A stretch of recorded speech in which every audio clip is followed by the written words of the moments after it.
ugly duckling's true home. Once upon a time, near a quiet little pond, a mother duck sat on her nest, watching her eggs hatch.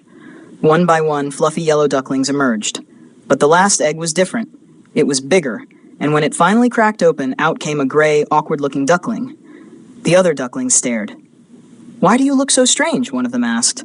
As days passed, the gray duckling struggled to fit in. His siblings teased him, calling him ugly, and refusing to play with him. Even the other farm animals whispered about how different he looked. Feeling lonely and unwanted, the duckling made a difficult decision.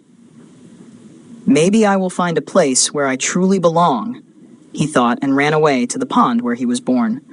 He searched far and wide, hoping to find a family that would accept him, but every group of ducks he met turned him away. "You're not like us," they said.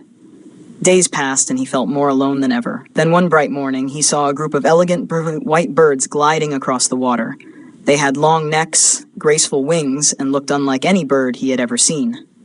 Curious, he stepped closer. The swans noticed him and called out kindly, "Come swim with us."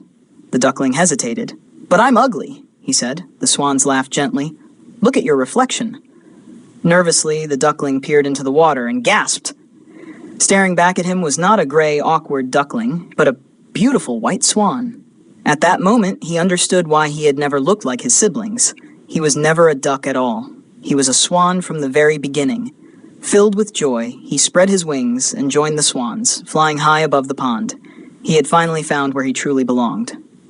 Moral: sometimes we don't see our own beauty, but that doesn't mean it isn't there. We all have a place where we belong. The end. Subscribe for more content.